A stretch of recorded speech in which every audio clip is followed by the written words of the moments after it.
Welcome to CS350. This is Karthik Gopalan. In this lecture, we will learn about file systems. Normally, storage media just provides you bits and bytes. In order to store data and to make sense out of that data, you need an operating system component called the file system. File system basically provides you a framework for organizing and interpreting your data. Data by itself is just a meaningless jumble of bytes. So, in addition to data, you need additional information about the data. For example, you might want to know whether the data is a text file or whether it's a video file, whether it's a database of user records, and so forth.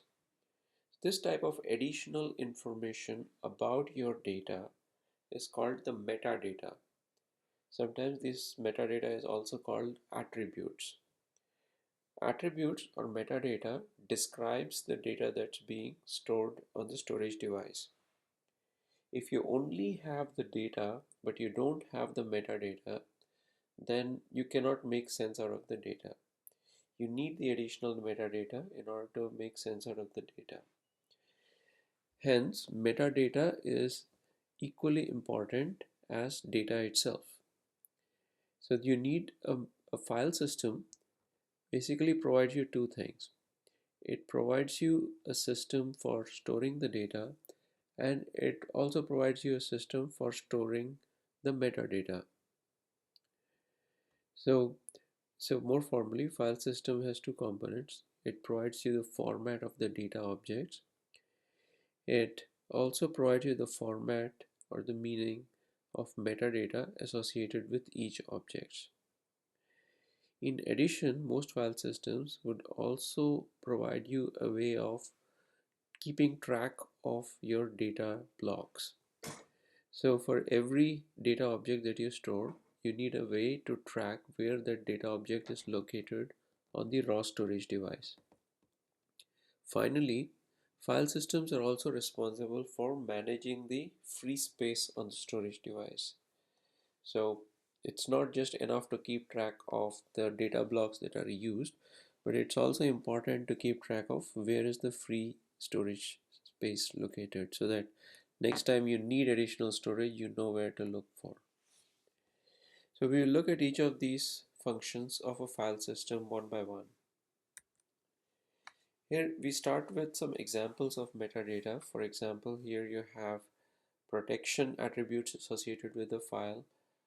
Who owns the file, who can access the file, in what way. For example, someone may have read-write access data, somebody may have read-only access, and so on. Other attributes may include things like who created the file, who is the owner of the file, whether it's a system file, whether it's an executable file, and then things like timestamps, when was the file created, when was the file last accessed, when was it modified, what's the size of the file, what's the maximum allowed size of the file. So these are just some typical attributes or typical metadata information associated with the file.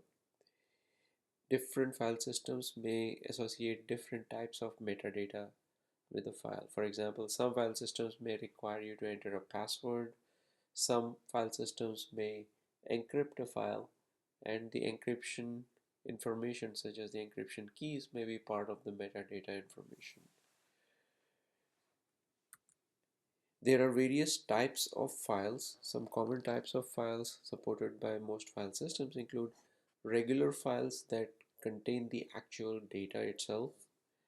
There are directories which are used to list other files or group different files together.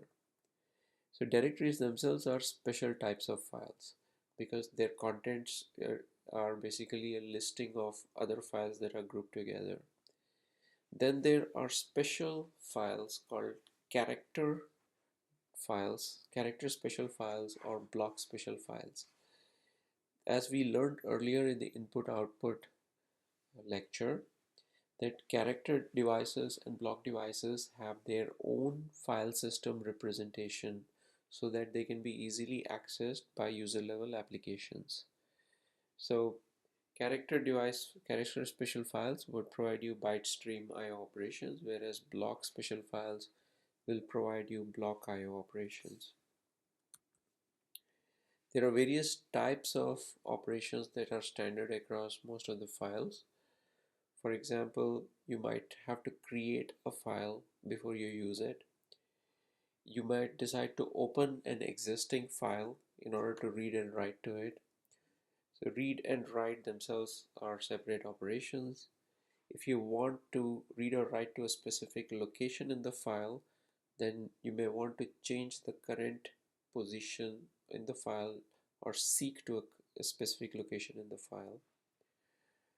Then finally, a user may want to close a file once the user is done using it, or if you want to delete the file, then there will be a corresponding delete operation. Similarly, there are operations not listed here for directories, for example, creating a directory, listing the contents of a directory, and so on. You also have system calls that allow you to manipulate the metadata associated with files. For example, get and set attributes of a file. So for each of the file operations, you have corresponding system calls provided by the operating system. Now, most operating systems provide a wide variety of file systems. So there are, if you look at under the Linux kernel configuration, you will see tens or even like hundreds of file systems for various types of users. Like you might have a file system for storing data on regular disk. You might have file system for storing data on USB drives, or for storing data on tape drives or CD-ROM drives, or over network file system. So given that there are all these different types of file systems, you cannot expect every file system to implement its own system calls for accessing the files. And similarly, you cannot expect users to remember different interfaces for accessing different file systems. As a result, most operating systems would provide something called a virtual file system, or VFS. VFS is an interface layer that provides a standard set of system calls to user applications, so that user applications deal with only standard operations such as create, open, close, read, write, and so on. On the other hand, inside the operating system, VFS provides an interface to various file systems. So whenever someone creates a file system, they have to plug it in or register it with the virtual file system layer. So that way, whenever there is a system call performed by a user level application, the VFS layer would direct that operation to the correct file system. So VFS layer acts like a giant switch, basically uh, that that that maps user level applications file system operations to the individual file systems. You would also notice in this picture that there are various other layers of software that are shown in the file system stack. So particularly under the individual file systems, there is a file system cache. We will learn later in this lecture that the file system cache is used to store frequently used information from the storage media. So if you're reading a file again and again, then instead of fetching the file from the disk, you might just keep it in the file system cache or the main memory, so that you don't have to perform a lot of different IO operations. Underneath the file system cache, there is device drivers. Device drivers know how to interact with specific storage devices. So for every type of storage device, you will have a separate device driver. We covered some of the interactions between device drivers and the specific device controllers in our previous lecture. If you look at the layout of a storage media, such as let's say a hard disk, The layout would look something like what's shown in this picture. At the very beginning of a disk, there is something called a master boot record or MBR. So when you power on a machine and let's say you're booting from the disk, the very first thing that the BIOS would do would be to read the MBR or master boot record to figure out what how to how to fetch the operating system. Master boot record would point to the specific location where the operating system's image is located so that the BIOS can then fetch the operating system image and load it into main memory. The entire disk may be divided up into several partitions. Partitions are basically different isolated parts of the disk where you can store different types of data. So every partition may have a different file system. So this way, if one of the data in one of the partitions gets corrupted, the other partitions would be unaffected. So this provides some kind of reliability across partitions. So for example, you might have your root file system stored in one partition, user's home directory stored in other partitions, application binary stored in another partition, and so on. So to keep track of different partitions, there's a partition table right after the master boot record. So at boot time, the operating system may read the partition table and then it may mount different file systems under a common hierarchy. The figure at the bottom shows the layout of an individual file system. So each of the file systems in every partition, they may have a boot block that might have a specific operating system. So you might have, say, Linux loaded on one partition and Windows operating system loaded on another partition. Then there is a super block that gives you information about the entire partition.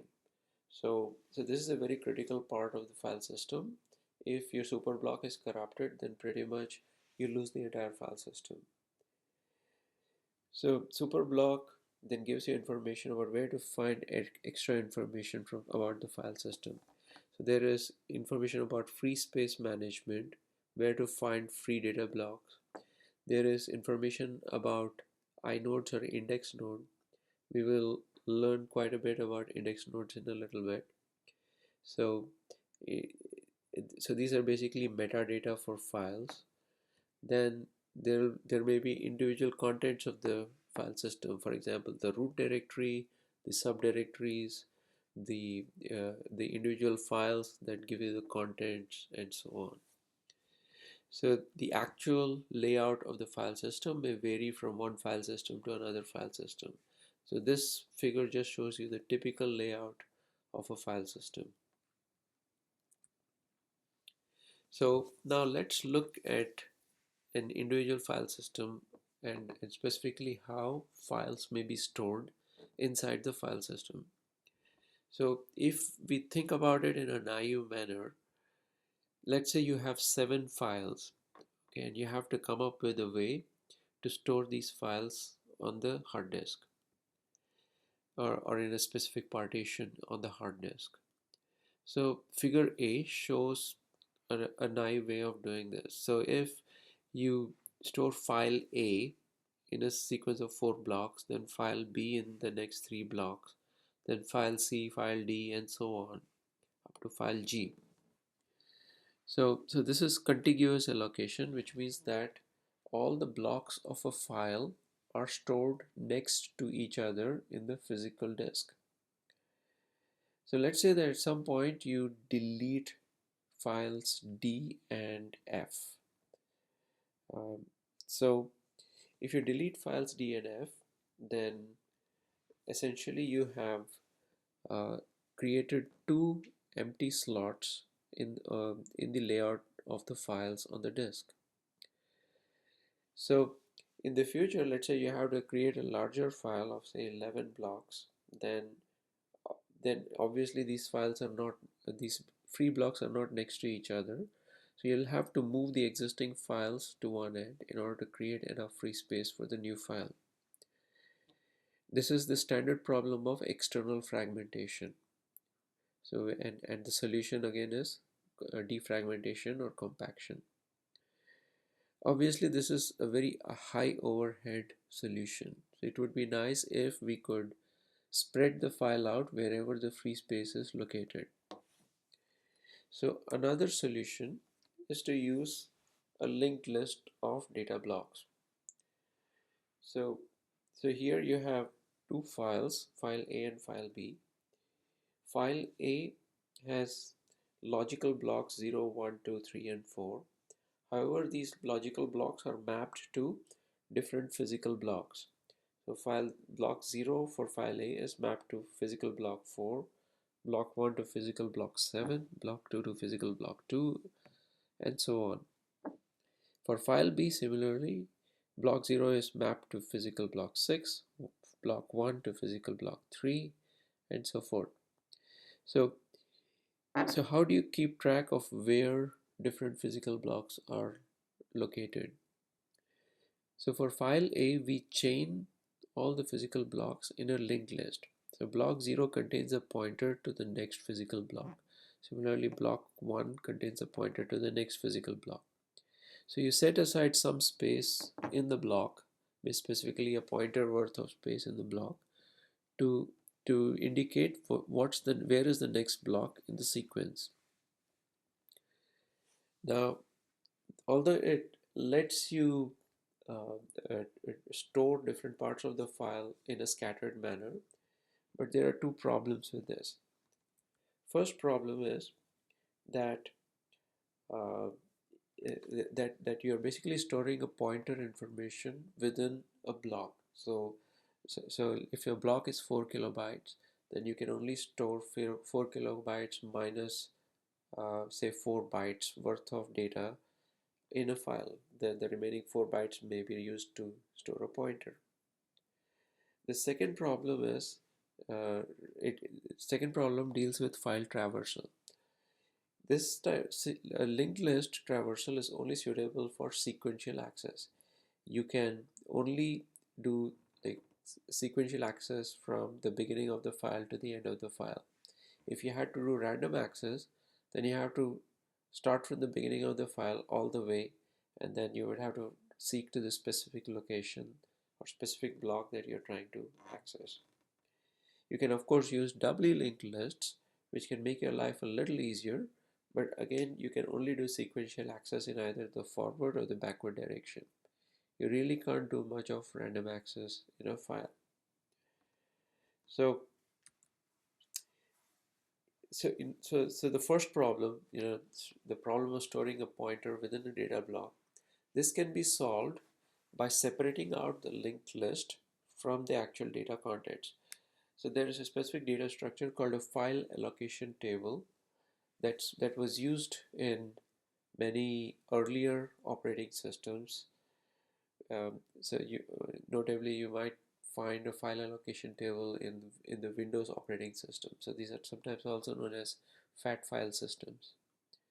So in this case, there is a file allocation table that keeps track of where are the data blocks for different files.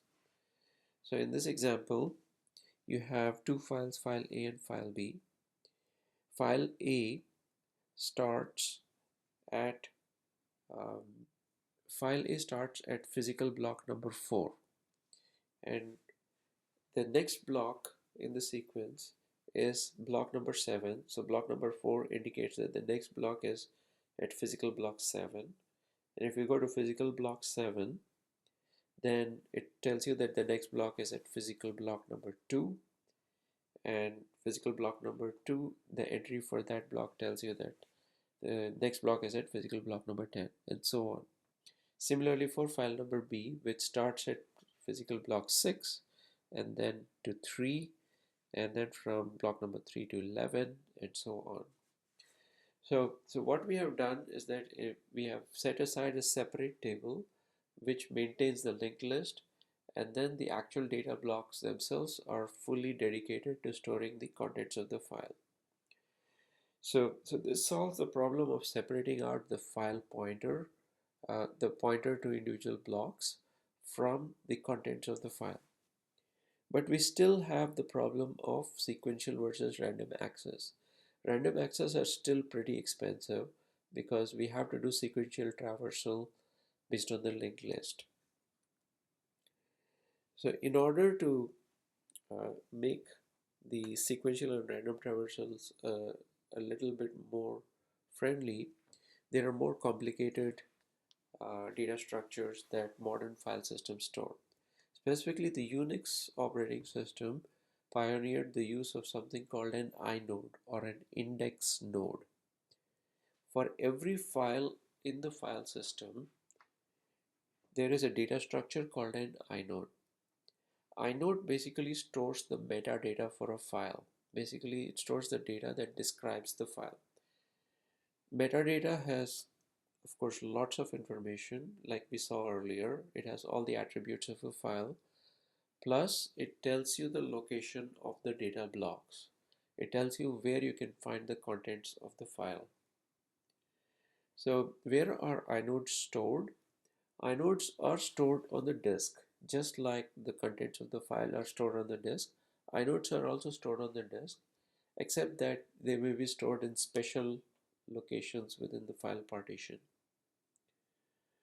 So, what exactly is an inode? In order to understand the importance of inode, if you remember when we discussed virtual memory, we talked about page tables. The purpose of page table was to map a virtual page number to a physical page number. So if you're given a virtual page number, you would go look up in the page table and find the corresponding physical page number. Similarly, the role of inodes is to map logical block numbers in a file to physical block locations on the disk. So if you are given a file and sequentially you look at the contents of a file as organized as block 0, block 1, block 2 and so on, then an inode gives you the mapping from the logical block numbers of the file to the actual location on the disk. So there is a very straightforward analogy between the two data structures, and as you will see when we look at the structure of an inode, you would see certain analogies um, in how inode is designed. So we'll specifically look at Unix inode, which is the structure that's widely adopted by other operating systems as well. So a Unix inode, it, although it looks complicated, it's actually very simple. Remember when we talked about page table, we discussed how that a page table is basically a giant array that has been broken into pieces, and the page table basically keeps track of various pieces, right? So Unix inode is very similar. It is a giant array that's been broken into pieces. So, and you have mechanisms to keep track of where different pieces are located. So there are various levels in a Unix inode. The very first level has basic file information such as the the access mode, the ownership, timestamps, and so on. In addition, there is information on where to find the data blocks. Now, the Unix designers had certain important goals in mind. So, in order to access a file, they wanted to minimize the number of times you have to access the disk, right? So to access a file, you have to first access the inode, and then the inode tells you where to find the data blocks.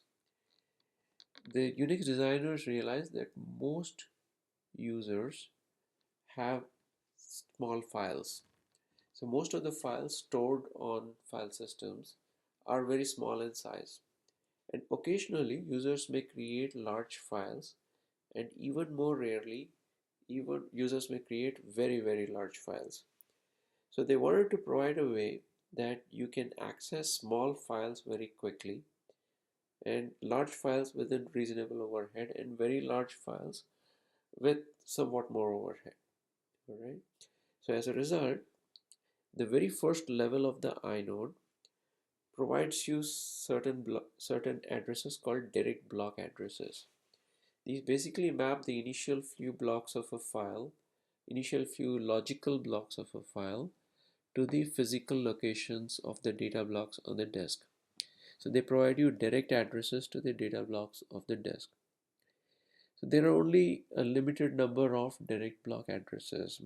For example, in Unix, there are about 12 or 13 different um, direct data blocks. So let's assume there are 12 direct data blocks. So this gives you access to 48 kilobytes worth of data. If you assume that each block is 4 kilobytes in size, 4 kilobytes times 12 direct data blocks would give you access to 48 kilobytes worth of file size, right? Now, if you had a larger file than 48 kilobytes, then the Unix inode provides you a single indirect block, which in turn points to a block full of direct block addresses.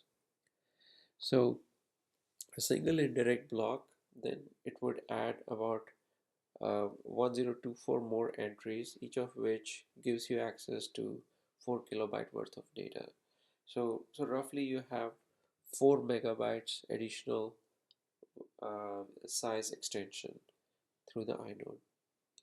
So, and if you had an even larger file, then there is a double indirect block which points to uh, a block full of single indirect addresses, and each of those single indirect addresses points to a block full of direct block addresses, which would then point to the actual data blocks.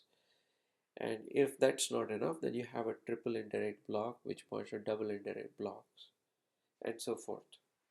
So the outermost level triple indirect block provides you up to 4 terabytes worth of data. What that means is that a single file on Unix in a Unix system could be up to 4 terabytes in size and still be accessible. So in order to access a 4 terabyte file, in order to access any block in a 4 terabyte file, you need at most 3 disk accesses. So you need one access for the top level inode, inode block, and then the next access for the double indirect block, and then next access for the single indirect block, and then finally to the data block. All right. So, so if you think about this, essentially a Unix inode is mapping logical file blocks to physical block numbers. So that could technically be represented as a large array, but obviously we cannot have a large array representing a 4 terabyte file. So you want to break it up into small pieces. The Andrew Tannenbaum's book has a different figure which represents the same Unix inode. Again, it shows the same things. It has direct block addresses, single indirect block, double indirect block, and triple indirect blocks. Now, so remember that this entire data structure represents one file. It's one inode per file, right? Another nice thing about this Unix inode is that you don't have to allocate the entire inode in one shot. You can grow this inode structure as your file size grows. If you have only a small file which is less than 48 kilobytes in size, then you only need the top level block of the inode.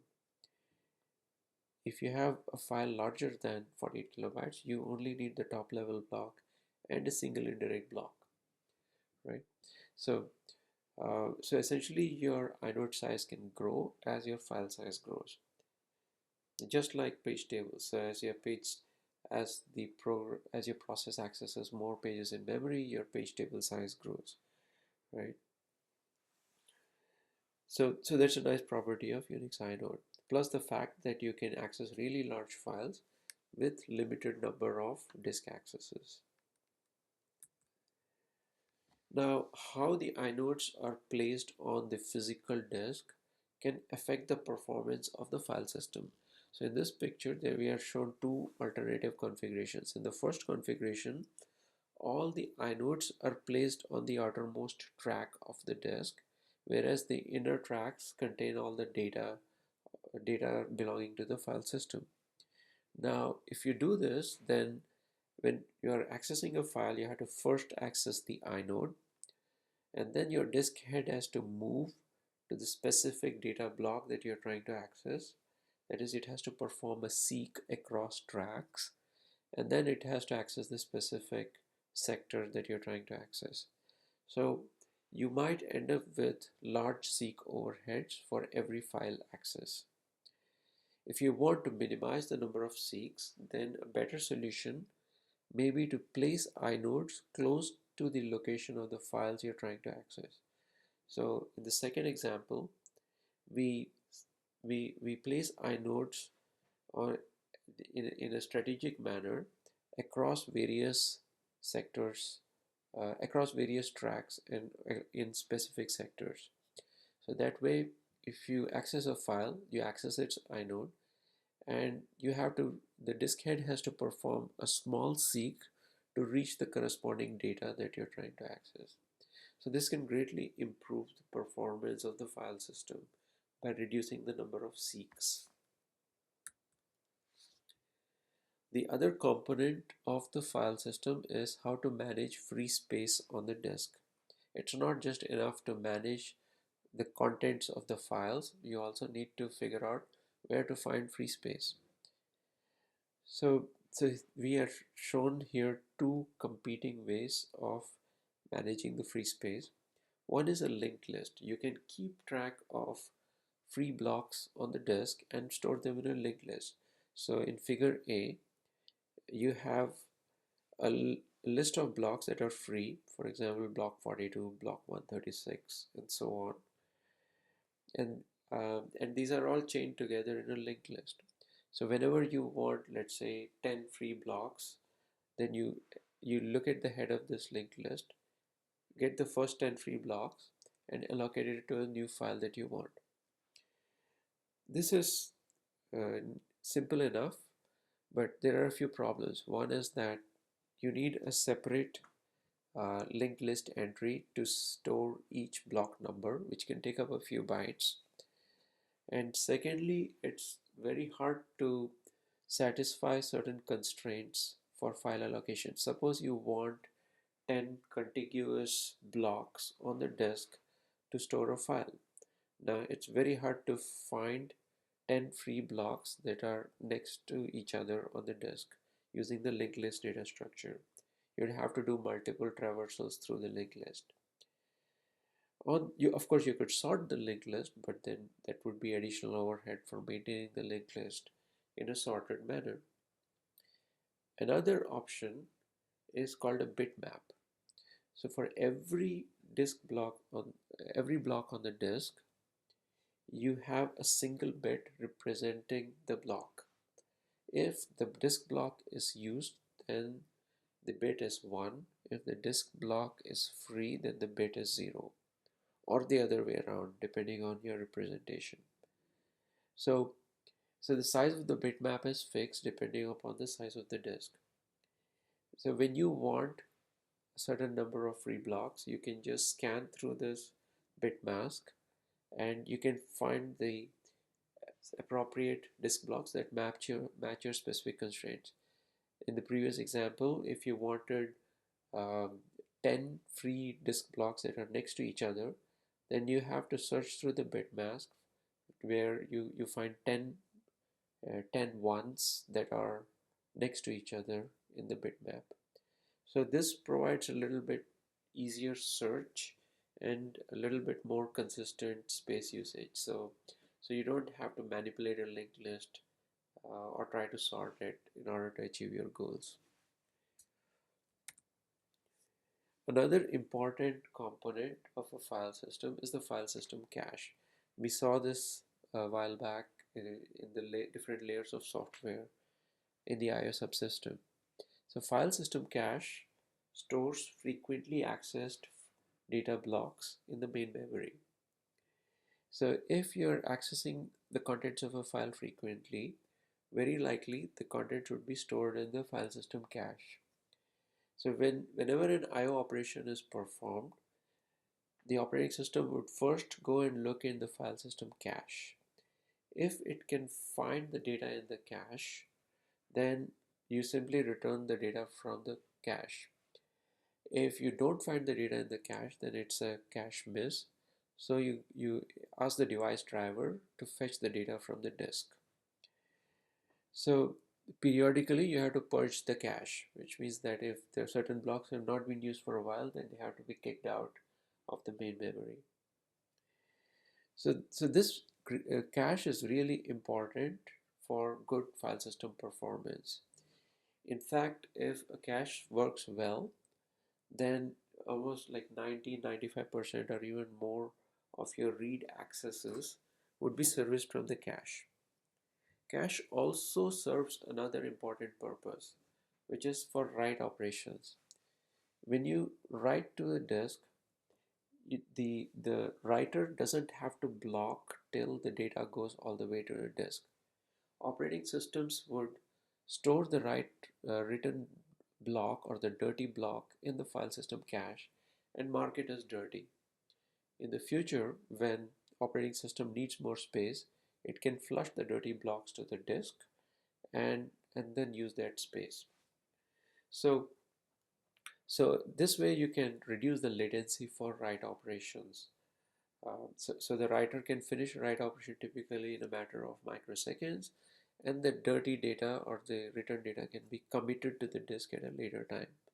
So the file system cache has dual purposes. One is to speed up read operations by storing frequently accessed data, and the second is to speed up write operations by committing the data by acting as a buffer so that the data can be committed to the disk at a later time. Given these two properties, there is a claim that if the cache works well and does its job as expected, then most of the I/O accesses to the physical disks, most of the I/O operations that go to the physical media will be write operations. Now think about why this may be the case. Note that the main purpose of the cache is to service read operations without going to the disk. So if you are servicing 90 to 95% of read operations from the cache, then it means that those read operations are not making it to the disk, right? On the other hand, if you write a piece of data to the disk, initially it may be buffered in the file system cache, but finally at some point the data has to be sent to the disk for persistence. So writes always go to the disks, whereas reads may or may not be serviced from the disk. So it is a commonly observed property that for most applications, for most workloads, for most I/O workloads, most of the time disks are servicing write operations, not read operations. And this leads to an interesting property where file systems can be optimized to service write operations better than read operations. So write actually happens to be a common case for disk rather than not read operations. So, let's look at the data structures for used in a file system cache. Uh, so there are two data structures that are overlapped on the same set of data blocks. One is a hash table. The hash table is used to perform a fast lookup. If data is present in the cache, you want to search for it very quickly. So a hash table is used to look up a data block, whether it's present in the cache or not. The second purpose is cache eviction. You want to keep track of old pages and evict them from the cache. So for that we have a doubly linked list, and the front of the linked list represents the oldest page and the back of the linked list represents the newest page. When you want to select a victim page, then you look at the front of the linked list. If the victim page happens to be dirty, then you need to commit the page to the disk. Otherwise, you can just discard it and reuse that page. So You might notice that our discussion sounds very similar to our earlier discussion about page cache uh, and page replacement algorithms for virtual memory. In the case of virtual memory, we had a similar discussion of how victim pages are selected and evicted, right? In fact, that's not a coincidence. In many operating systems such as Linux, the virtual memory's page cache and the file system's cache are one and the same. In fact, all the pages in the main memory may be treated as one giant page cache, and the operating system may keep track of which pages need to be evicted. So file system and virtual memory pages may be treated using the same page cache,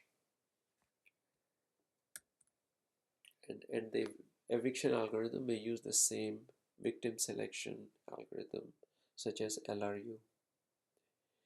Now we had just a little while ago we had discussed that most of the operations, IO operations that go to the disk happen to be write IO operations. So this observation can lead to some interesting file system designs. One such interesting design is called a log structured file system. So with log structured file systems, the idea is to speed up write operations to the disk. So if you want to have high throughput IO operations to the disk, then one way to treat the disk is as a giant event log. What that means is that instead of having a specific location for each data block on the disk, we have a new location for a data block every time the data block is returned to the disk. So suppose you have a disk data block. Let's say it is stored in a specific location on the disk. If you write to the same data block, then the newly written data would be written to the end of the disk rather than to its original location. So it's almost like you would treat the original version of the data block as obsolete, and you would treat the new version of the data block as the most up-to-date version. So essentially you're treating the entire disk as a giant log that keeps growing in size as more and more write operations are performed. Now this is entirely reasonable because uh, hard disk capacities have grown quite a bit, so it would take quite a large number of write operations to fill up the entire disk. So, so essentially by treating the entire disk as a log, what we are doing is that we are performing a lot of sequential writes. Since the log always grows in size and you always write to the end of the log, most of the time you're performing sequential write operations. So, and sequential IO operations, as we all know, they are more efficient than random IO operations on standard hard disks because because sequential writes don't involve any seeks, whereas random write operations would involve a lot of seek operations. So log structured file system seeks to eliminate seek operations on the hard disk.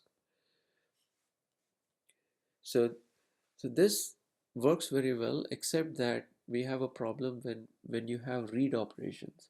Suppose you want to read a specific data block. Now you have to remember what was the latest version of each data block. And log structured file systems need a more complicated mechanism of keeping track of the latest version of a data block. Now, since reads are infrequent at the disk level, at the physical disk level, so that's okay because once in a while we may pay a high overhead to perform a read operation. But most of the time we would perform write operations with very low overhead. Also, there has to be some form of garbage collection where periodically the log structured file system has to go back and get rid of the old versions of the data and free up that space for newer write operations. So so there are some additional periodic maintenance tasks involved, but overall, during normal operations, The common case is optimized, that is, write operations are speeded up. Now, let's look at how files are organized in a file system. Every file system is organized as a hierarchical set of directories with the individual files at the leaf of the directory hierarchy. So you have a root directory at the top, then subdirectories under the root directory, and individual files at the leaf of the tree. To access a file, you have to specify a path name. A path name consists of a sequence of subdirectory names followed by the final file name. For example, if you wanted to access a file under the username Jim, then you would start from slash user slash Jim and then the name of the file. So how do you implement directories? As I mentioned earlier, directories are simply special files that list other files. So one way to implement directories would be to list all the file names and their attributes under each directory. So that's the figure A shown in this slide. If you do this, then you need fixed size for each directory entry, and attributes need to be stored within the directory entry. But this has two problems. One is that it doesn't allow you a lot of flexibility in what attributes to store. If your attributes are of different sizes, then it makes the directory structure very complicated. And secondly, it doesn't allow files to be shared across directories. So if two directories want to represent the same file, then that may not be possible. Now, why would you want to share files across directories? We will see in a little bit. But in order to solve both of these problems, what we do is we separate out the metadata from the directory itself. So this is the classic application of the principle that in computer science, every problem can be solved by adding one more layer of indirection. So that's exactly what we do here. So figure B shows how you separate out the metadata for each file from the directory entry. So in the directory, you list file names, but in addition, you have a pointer to the inode representing the file stored. Instead of directly storing the attributes next to the file name, you store a reference to where you can find the inode. This is typically the block number on the disk where you will find the inode for the file. So by doing this, you have separated out the metadata, and this metadata is now independent of the file name.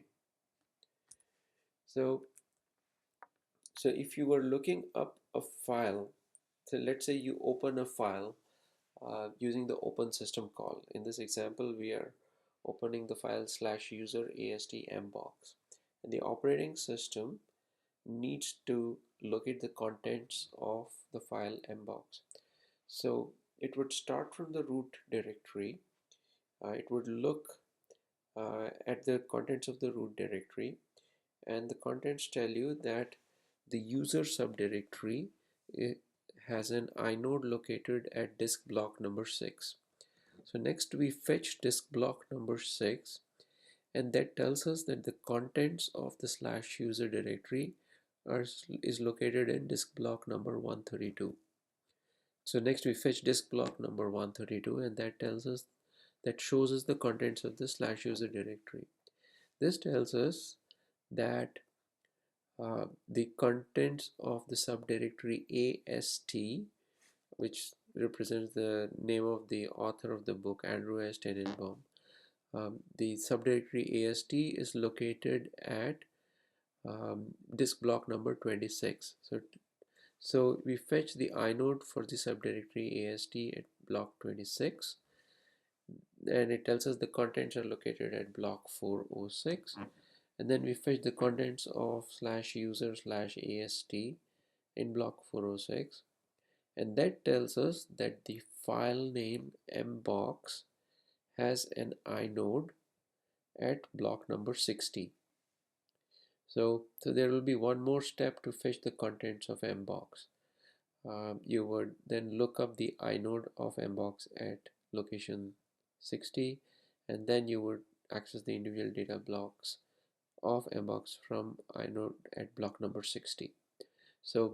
As you can see, there are a number of different steps involved when you try to access a file. There are multiple disk accesses. Of course, if you had to do this every single time you access that file user ASTM box, there would be a huge amount of overhead. Instead, what the operating system does is that it would cache the intermediate metadata and data blocks in internal data structures. For example, in the Linux, there is an inode cache that would cache the frequently used inodes.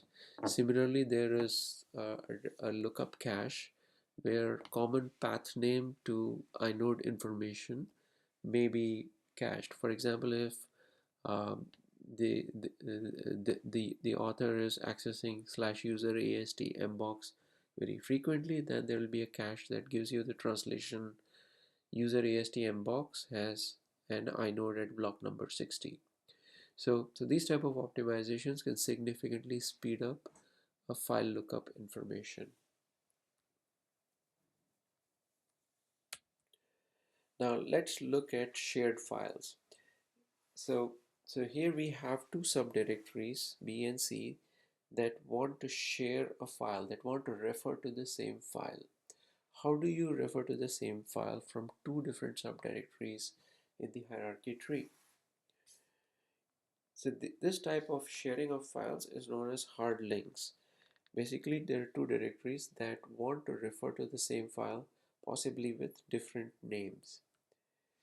So the way hard links would work is, let's say that the user C creates the file at some point in time.